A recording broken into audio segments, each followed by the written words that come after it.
Welcome back to Stripped, the podcast where we shed the layers of gender conditioning and talk about what's really getting in the way of connection.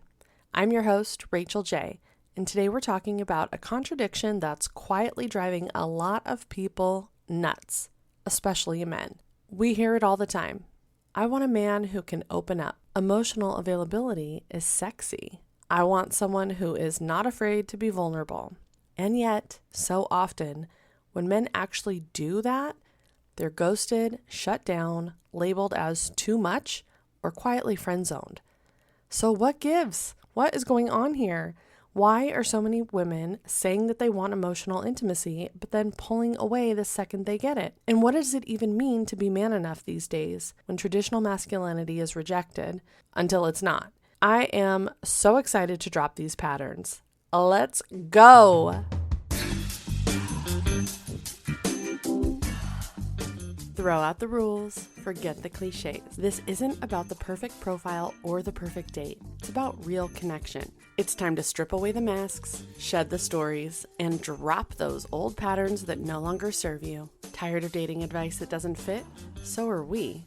Welcome to Stripped, Drop Your Patterns, where conscious dating isn't about following a script. It's about embracing your whole self and attracting the kind of love that sets your soul on fire. I'm Rachel J., the connection coach and your host. Let's get real.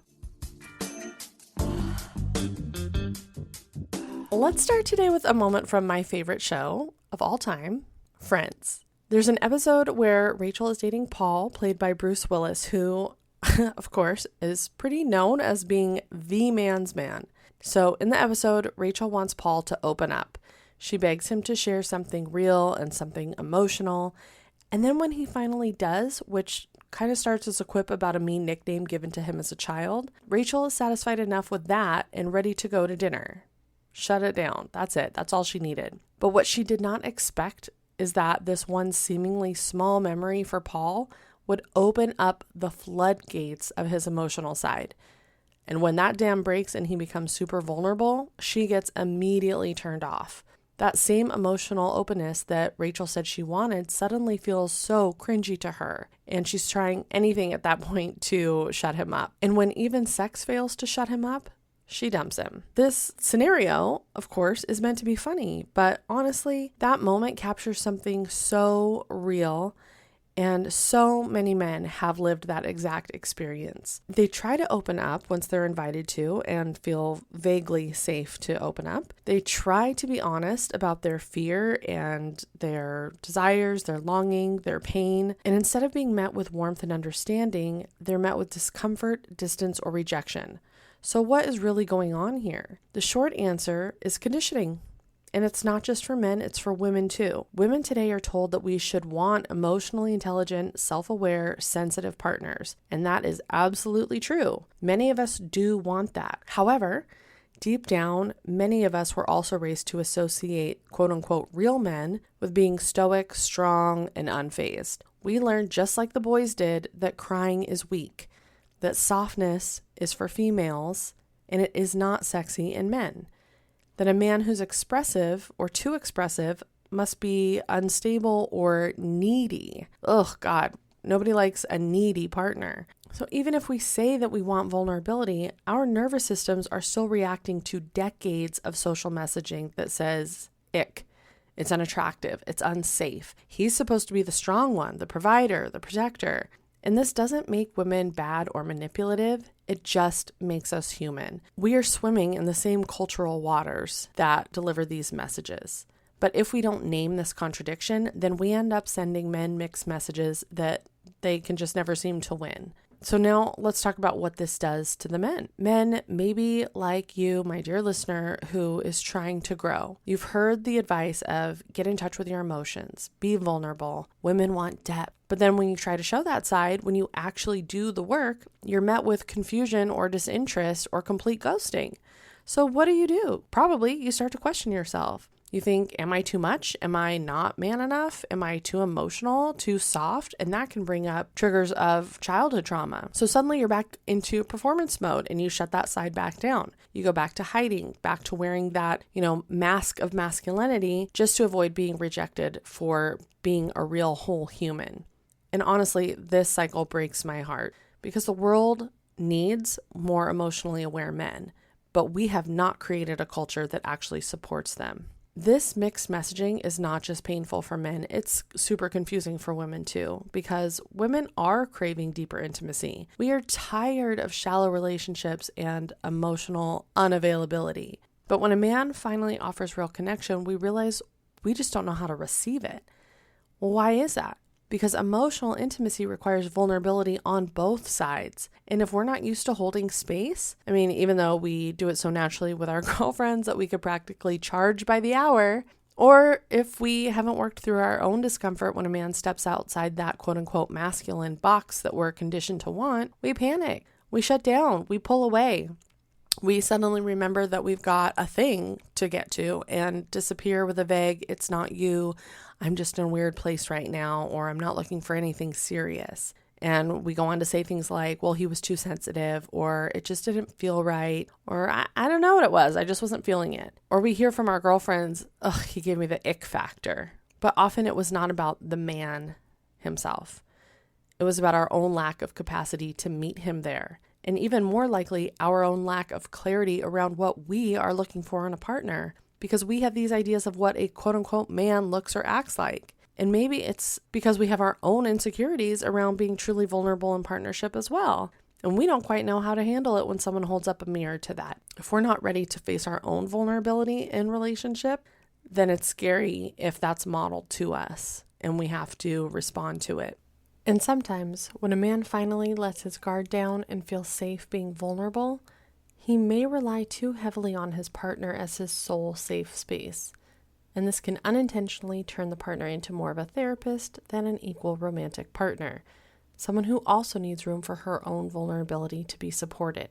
There's even data that suggests that men's quality of life improves after marriage, while women's quality of life decreases after marriage, and the imbalance of emotional labor between the partners can be a significant factor for this. So going back to that Friends episode, it's like that moment where Rachel says to Paul, "Tell me how you feel," but then gets turned off when he does and doesn't stop.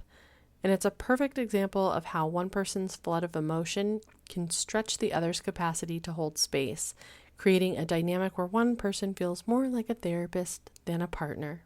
So it's not that women are intentionally playing mind games or creating tests or trying to cause harm. It's that we are all navigating an emotional literacy gap. And until we close that gap for everyone, vulnerability will keep getting mislabeled as weakness, and real connection will keep slipping through our fingers. And now that we're talking about it, let's take a moment to actually define what we're talking about. So vulnerability means, this is the definition here that I'm sharing with you. The definition of vulnerability is, quote, "the quality or state of being exposed to the possibility of being attacked or harmed, physically or emotionally," end quote. So that is not a soft or sentimental word. Vulnerability literally implies risk. And historically, being vulnerable, especially for men, was not just uncomfortable, it could be fatal. In war, in hunting, in protecting one's family, vulnerability meant weakness. And weakness could mean death. If we fast forward to today, that ancient wiring is still held in the body.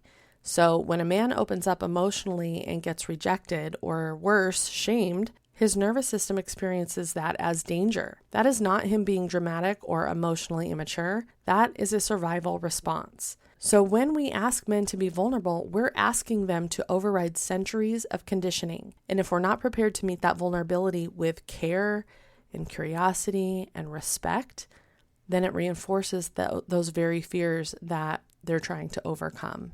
So what does it mean to be man enough? Right? We hear this phrase a lot, man enough, but what does that actually mean? For generations, being a man was synonymous with being stoic and dominant and unshakably strong. They're the providers, the protectors, the fixers. Men were taught that emotions other than anger, lust, or pride were for girls, that needing support was a weakness.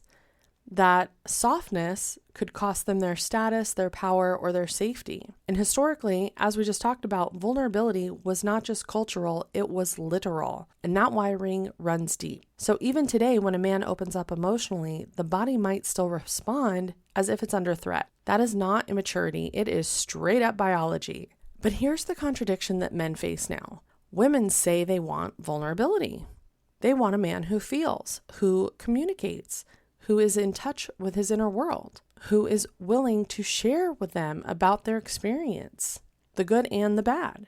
But too often when men do show that side, just like in the example of Friends with Rachel and Paul, especially if that side is messy or unfamiliar, it just gets dismissed, criticized, or outright rejected. So then men are left wondering, well, what the fuck do you actually want from me? It's so frustrating and disheartening. So the question is man enough the steady, unshakable one who keeps it all in and carries everything alone, which, as we've talked about previously, can be very dangerous? Or is man enough the open-hearted partner who shares his fears and asks for support? The truth is, most of us, men and women, do not have a clear answer as to what is man enough, because we are all still swimming in the waters of that old conditioning. But what if man enough didn't mean performing a role or proving your worth? What if man enough just meant being human enough to feel deeply, strong enough to stay open, wise enough to know when you need help, and brave enough to ask for it? That kind of strength isn't loud. It doesn't posture. It doesn't need to dominate a room, but it does create safety and connection and intimacy that lasts. And that, in today's world, is more than man enough. It's whole enough for real love to take root. In closing, if you've ever been told that you were too emotional, or if you've ever felt that sting of being rejected for doing exactly what you thought you were supposed to do or what the other person wanted and was asking for, just know this. It is not that you were doing it wrong. It's that we're all still learning how to relate beyond our conditioning. If vulnerability once meant danger, today it can mean freedom. It can mean dropping the armor, not because you're weak, but because you're brave enough to show up fully, even without a shield. And that is the invitation of this podcast for all of us to recognize the cost of our conditioning and to start building new ways of relating that are rooted in courage, honesty, and connection. Women are waking up to the ways that we have unknowingly punished vulnerability, and men are waking up to the parts of themselves that they've long been told to suppress. We need each other in this awakening. So I will leave you with a question. For my men, where in your life have you been taught to filter or manage your emotional expression to protect your masculinity? In other words, when did you first learn that expressing your emotions was weak or girly? And for my women, how have you unknowingly reinforced the very emotional patterns that you're trying to escape? When have you contradicted yourself when it comes to what you say that you want and need in a partner?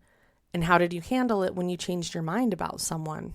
Let's keep stripping this down together. If you have questions or you need some support, reach out to me. Of course, the ways to get in touch with me are listed in the show notes below. I still hold the monthly meetups for men in their 20s to 30s who just have questions and would like some community and real-time feedback about challenges that they're facing.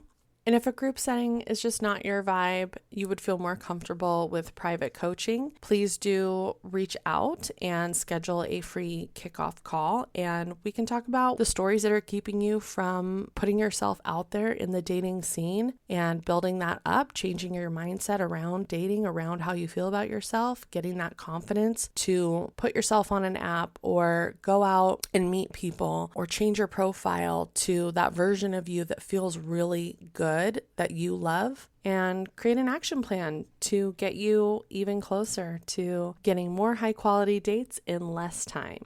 So until then, keep listening. Thank you so much for being here, and stay kind, not just to the person across from you, but even more importantly to yourself. See you next time.